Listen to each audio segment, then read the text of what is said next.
Mohamed Farhat est membre du Conseil national transitoire en Libye. Charles Salamé, journaliste du bureau d'Euronews à Bruxelles, l'a rencontré dans la capitale belge.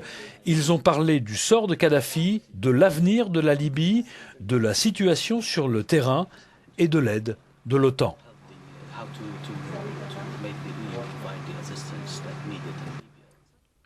Où est Muammar Kadhafi? Selon des sources du Conseil national transitoire, Kadhafi est toujours en Libye, probablement à l'ouest du pays, et on pourrait même dire qu'il n'a pas quitté la capitale Tripoli. Dans une situation exceptionnelle comme celle qui prévaut à Tripoli depuis 2 jours, il est probable que des informations contradictoires sont diffusées. Mais à l'heure où je parle, nous ne savons pas si Saïf el-Islam, le fils de Kadhafi, a été capturé ou s'il a pu s'échapper. Peut-être n'a-t-il jamais été capturé.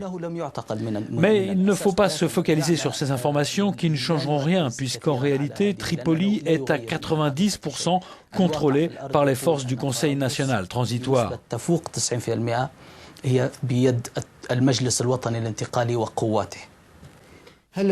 Avez-vous les moyens techniques et politiques pour gouverner la Libye?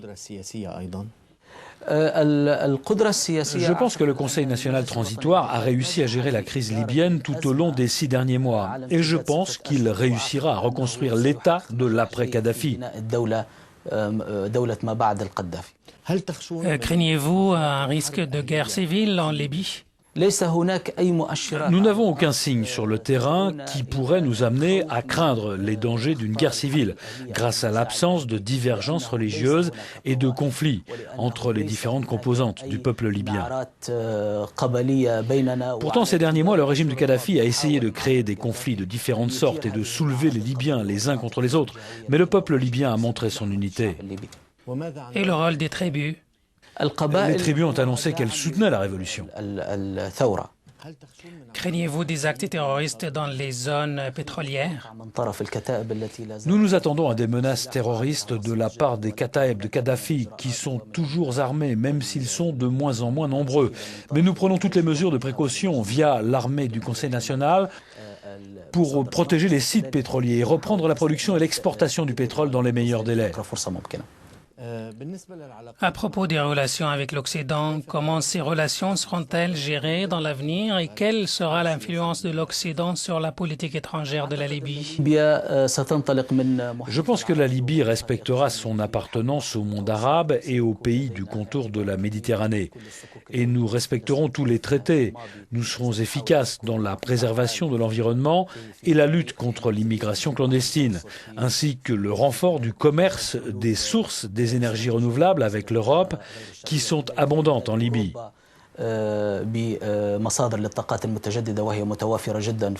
Enfin, nos relations avec l'Europe et l'Occident seront basées sur les principes du respect mutuel et des intérêts communs. Le Conseil national de transition libyen approuve-t-il la présence militaire des forces de l'OTAN sur le territoire libyen? Nous n'avons pas approuvé cela durant la période de crise et maintenant on est dans la phase de la construction du pays. Aujourd'hui, les forces armées du Conseil national deviennent de plus en plus puissantes et organisées et on s'éloigne de plus en plus de l'idée d'avoir recours à la présence de forces occidentales sur le terrain.